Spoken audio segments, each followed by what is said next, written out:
Hi friends, எல்லோரும் எப்படி இருக்கீங்க? இன்றைக்கி நம்ம வீடியோவில் பன்னீர் சமோசா தான் பார்க்க போகிறோம். வாங்க பார்க்கலாம். ஒரு பவுலில் 1 கப்பு மைதா மாவு, ஒரு அரை டீஸ்பூன் அளவுக்கு ஓமம்,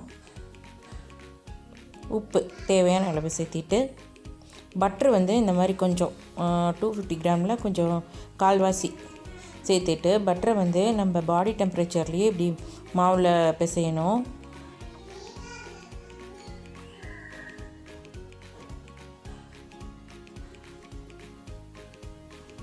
நல்லா பட்டர் மெல்ட் ஆனதுக்கப்புறம் கொஞ்சம் கொஞ்சமாக தண்ணி ஆட் பண்ணி நம்ம மாவு பிசைஞ்சு டோ மாதிரி ரெடி பண்ணி வச்சுக்கலாம்.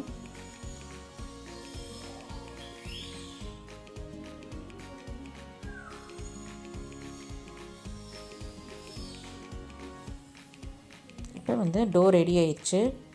நல்லா இந்த மாதிரி மசாஜ் பண்ணிவிட்டு ஒரு துணி வச்சு மூடிட்டு ஒரு அரை மணி நேரம் நம்ம தனியாக அது எடுத்து வச்சிடலாம். ஒரு பன்னீரை ஒரு பேக்கெட் இருக்குங்களா, 250 கிராமு, அதை சின்ன சின்னதாக கட் பண்ணி வச்சுருக்கேன். இது கூட 1/4 டீஸ்பூன் மஞ்சள் தூள், அரை டீஸ்பூன் தனியாத்தூள், மிளகாய் காரத்துக்கு தகுந்த மாதிரி வரமிளகாய் தூள் சேர்த்திக்கோங்க, கரம் மசாலா அரை டீஸ்பூன், ஜீரகத்தூள் அரை டீஸ்பூன், உப்பு தேவையான அளவு, ஆரிகானோ கொஞ்சம் சேர்த்திக்கலாம். எல்லாம் சேர்த்து இந்த மாதிரி மிக்ஸ் பண்ணி வச்சிடணும். இதில் எதுவுமே ஆட் பண்ண வேண்டாம். இது உள்ளே சமோசாவில் ட்ரையாக தான் இருக்கும். உங்களுக்கு லிக்விடாக வேணும்னா இதில் கொஞ்சம் டொமேட்டோ கெச்சப் கூட நம்ம ஆட் பண்ணிக்கலாம். இந்த மாதிரி ட்ரையாக தான் இருக்கும். இப்போ இந்த மாவை எடுத்துகிட்டு சமோசாவுக்கு நம்ம ரெடி பண்ணுவோம் இல்லைங்களா, அதே மாதிரி நம்ம தேய்ச்சிக்கலாம். ரொம்ப திக்காகவும் இருக்கக்கூடாமல் ரொம்ப மெல்லிசாகவும் இருக்க மீடியமாக நம்ம ரவுண்டாக தேய்ச்சிக்கலாம்.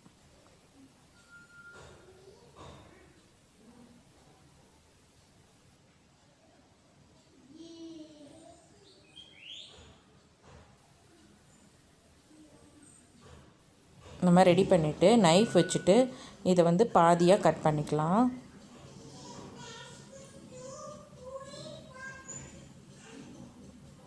பாதியாக கட் பண்ணிவிட்டு ஒரு சின்ன கப்பில் மைதா மாவை நான் கரைச்சி வச்சுருக்கேன். இந்த மாதிரி சமோசா ஷீட்டு நம்ம மடிப்பு இல்லைங்களா, ட்ரையாங்கிள் ஷேப்பில் இந்த மாதிரி அந்த மைதா மாவல் லிக்விடை இந்த மாதிரி தடவிக்கிற ஓரங்களெல்லாம் இந்த மாதிரி கோன் மாதிரி வச்சுட்டு இதுக்குள்ளே நம்ம இந்த பன்னீரை வச்சுக்கலாம்.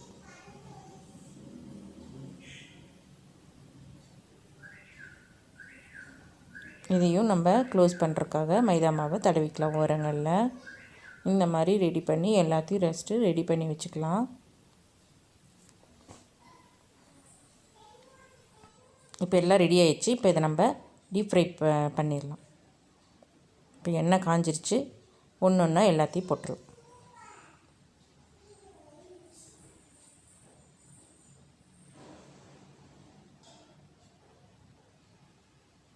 இப்போ வெந்ததுக்கப்புறம் நல்லா திருப்பி போட்டுட்டு ஒரு பிளேட்டில் டிஷ்யூ பேப்பர் வச்சுட்டு நம்ம எடுத்து வச்சிடலாம். அவ்வளோதான், நம்ம சூப்பரான பன்னீர் சமோசா ரெடி ஆயிடுச்சு. இது சீக்கிரமாக செஞ்சலாம், கிட்ஸுக்கும் ரொம்பவே பிடிக்கும். நீங்களும் செஞ்சு பார்த்துட்டு கமெண்ட் பண்ணுங்கள் ஃப்ரெண்ட்ஸ். இந்த வீடியோ பிடிச்சிருந்தா ஃப்ரெண்ட்ஸ் அண்ட் ஃபேமிலி கூட ஷேர் பண்ணிக்கோங்க. டாடா, பாய். தேங்க்ஸ் ஃபார் வாட்சிங். நம்ம சேனல் இது வரைக்கும் சப்ஸ்கிரைப் பண்ணலைன்னா சப்ஸ்கிரைப் பண்ணிக்கோங்க ஃப்ரெண்ட்ஸ். அது பக்கத்தில் இருக்கிற பெல் பட்டனையும் அழுத்திக்கோங்க. அப்போ தான் நாங்கள் எப்போல்லாம் வீடியோ போடுறோமோ நோட்டிஃபிகேஷன் வரும்.